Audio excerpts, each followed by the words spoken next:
Huh. Whew, that felt so good. Okay. How you guys? I feel kind of relieved today. Um, I really didn't do a lot of outside things other than filling up the pantries um, at the community pantry banks that we have around the city. Um, it's quite a bit of people who actually do it, but I noticed that in certain areas that need the most, they have the least. I don't understand why would you want to refill? First of all, why would you want to put one by the township place and they already have, it's just weird. It's just weird. You got too many too close. So, um, yeah.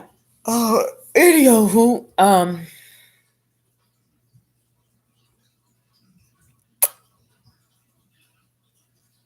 yeah, anywho, um, when I was in the shower, God was really talking to me like, the people who rejected you, they didn't understand that the blessing that they were trying to get was locked up inside of you. Sometimes you need people in order to get the blessing. God uses people.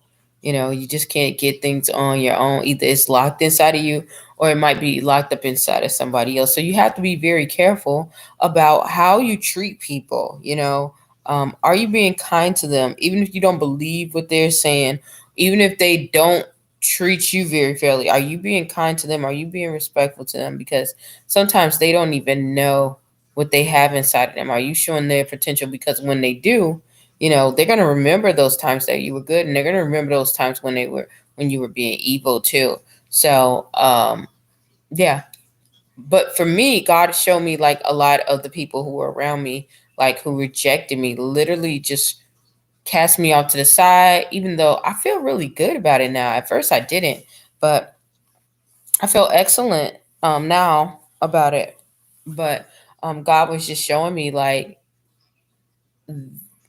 they missed out that blessing that they thought they was going to get. That's why it didn't work, because it needed you. You were the one that where the blessing was locked into, was connected to. I tied the blessing, yeah, the gifts and everything for this situation is inside of you. So sometimes it's bittersweet, but for me, looking at it now, it's good because you know that those people weren't for you. Um, and that you saved um what was so special about you. It got preserved. God preserved it. So I can do nothing but say I'm grateful and I'm thankful for those issues, for those upsets, for those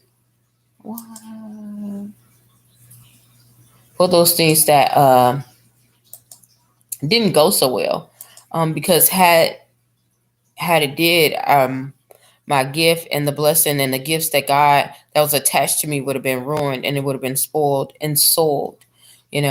So yeah, I know you guys are going through that too. Sometimes don't get mad when people say, they're done, or they don't want to talk to you, or and things like that. Don't get mad. Don't get mad, and don't it's okay to get sad too. I'm not saying don't get mad at all. Just don't stay mad. Don't stay mad. Definitely don't stay mad.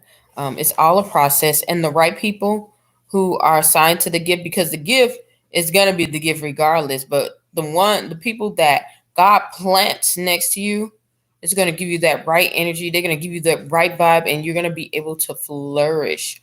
That's just like a seed in a windowsill without dirt. It's not gonna grow, even though it's filled. It can make a whole, a yield full of fruit. Think about a tree seed.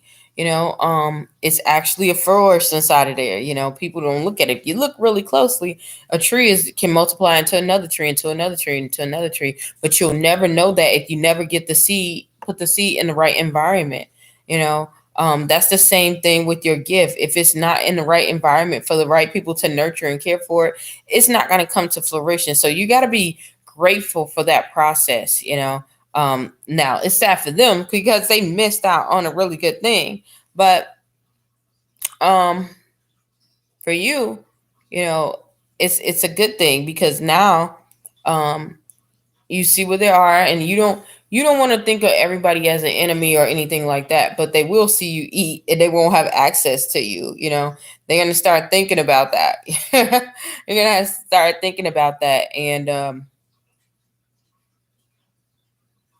yeah, they'll have a lot of time to think about that, but by then you'll be all together and put together. So I'm going to get off here. Hopefully something I said or done will help you on your journey. Please stay tuned to Journey to Jerusalem. Bye.